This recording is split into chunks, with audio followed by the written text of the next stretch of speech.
Hey everybody, it's me, Robin Curian, and you are watching Run It with Robin. I am here at the New York Latin Film Festival for the 25th year anniversary of the classic movie, I Like It Like That, so stay tuned. What do you remember about the movie when you first watched it? Oh my God, this is such a long time ago, but I just know the fact that it's so, like, how do you say that, New York realness of that back in the days you were not able to see that. Yeah. And the Latinos that were in it just felt so real. We don't have that many movies with a cast like that and people, that type of caliber of actors. I mean, Rita Moreno, that alone. It's amazing that that movie had opened a door for so many Latinas, so many Latinos in this industry to make their films and to express art in a way that wasn't done before. Seems like yesterday, you know, that we were on the set of I Like It Like That, which was, I mean, it's a dream come true. Like, that was my first movie behind the scenes, and everybody was Latino in it. Yeah. You know, so I'm just like, it's a dream come true. I remember when the cops came to arrest Jon Seda, and he actually thought that he was getting arrested for real. And then Darnell Martin came out of nowhere and said, "Gotcha!" I'm here with Lisa Vidal, Magdalena with the tetas, right? Yes.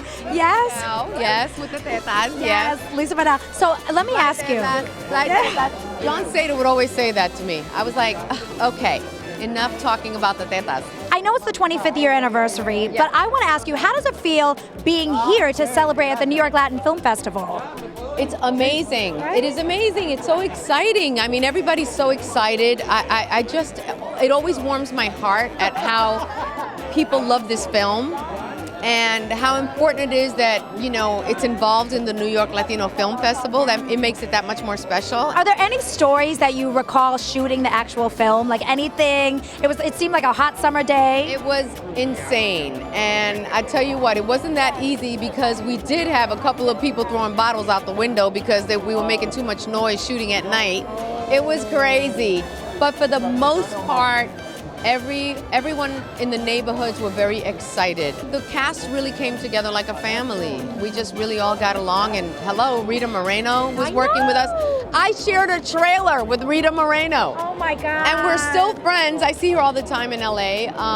And that's pretty historic. Like, that's pretty crazy, you know, because she's an icon. Darnell Martin, again, the writer-director, was so ahead of the curve.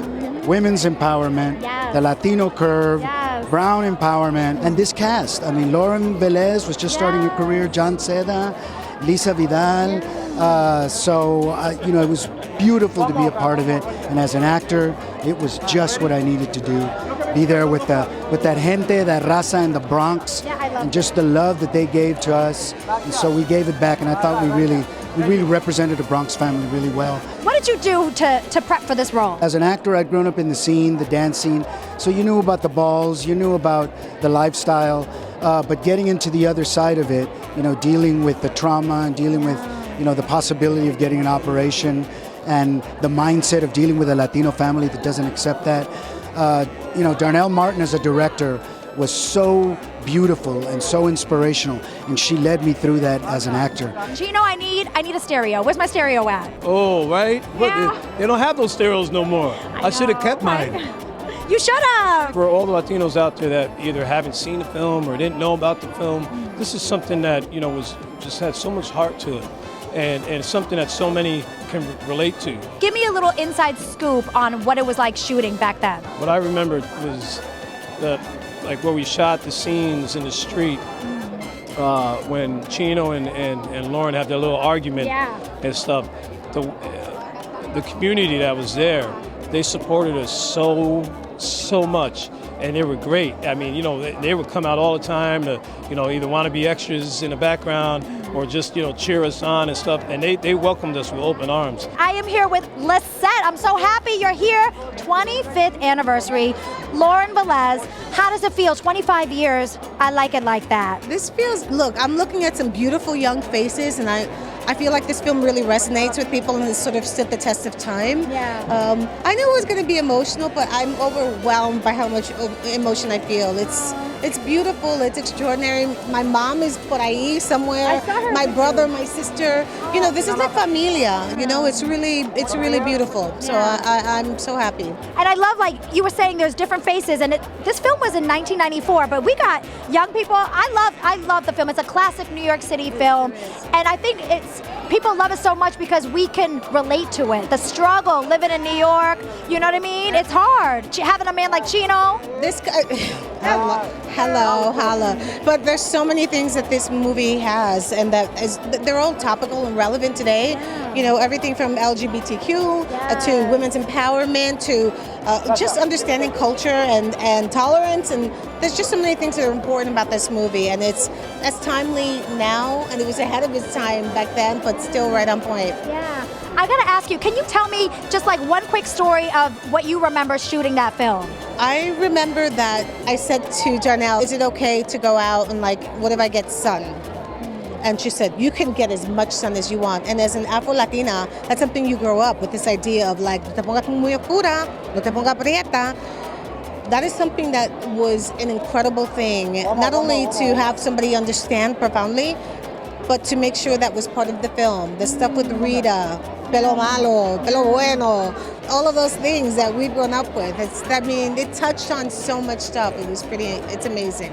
Well, you were just saying in Spanish, I'm Indian, but I know growing up, like this was not beautiful. It's like the fairer, the pretty, like the better. Right, so girl, I get you, I understand. Very important question. Which version of I Like It Like That do you prefer? Pete Rodriguez or Cardi B?